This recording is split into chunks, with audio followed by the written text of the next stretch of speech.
இவங்க பிஸ்னஸ் பண்ணிக்கிட்டு இருக்காங்கன்னா பிஸ்னஸ் விஷயங்களில் எந்த முயற்சியிலையும் இப்போ இறங்கலாம். அது பெரிய அளவுக்கு இவங்களுக்கு சாதனையை தான் கொடுக்க போகுது. ஸோ நிறைய நன்மைகள் சொல்லிக்கிட்டே போகலாம். குரு பகவான் 5ஆம் இடத்திலிருந்து இவர்களை பார்க்கிறார் அப்படின்னு சொல்லுவதே இவங்களுக்கு மிகப்பெரிய வளர்ச்சி, பொருளாதார வளர்ச்சி, பிஸ்னஸில் வளர்ச்சி, இவங்க பிள்ளைகளுக்கு முன்னேற்றம், இவங்களுக்கு கல்வி வளர்ச்சி, அப்படி நிறைய வளர்ச்சிகள் கொண்டு வந்து கொடுக்குது. 9ஆம் இடத்தை குரு பகவான் பார்க்கிறார்.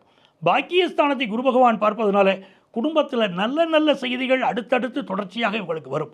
லாபஸ்தானத்தை குரு பகவான் இவங்களுக்கு பார்க்கறதுனால இவர்கள் தொடக்கூடிய விஷயங்கள் எல்லாமே, அது பிஸ்னஸாக இருக்கட்டும், வேலை வாய்ப்பாக இருக்கட்டும், வேலையில் ஒரு ப்ரமோஷன் எதிர்பார்க்குறாங்க, பிஸ்னஸில் ஒரு லாபத்தை எதிர்பார்க்குறாங்க அப்படின்னா எல்லாமே கூடி வரக்கூடிய ஒரு காலகட்டமாக அது இருக்க போகுது. இந்த காலகட்டம் ஒரு பொன்னான நேரம் கும்பராசிக்காரங்களுக்கு. அதை அவங்க பயன்படுத்திக்கிடணும்.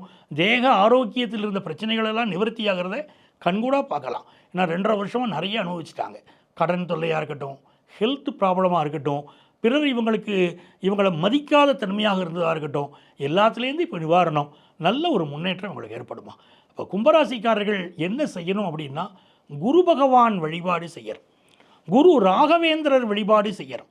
பூஜ்யாய ராகவேந்திராய சத்திய தர்ம ரதாயச்சா பிரஜதாம் கல்ப விருட்சாய நமதாம் காமதேனவே அப்படின்னு சொல்கிறோம். அந்த குரு பகவானுடைய வழிபாடு, அதாவது ராகவேந்திரர் வழிபாடு இவங்களை உச்சத்துக்கு கொண்டு செல்லும்.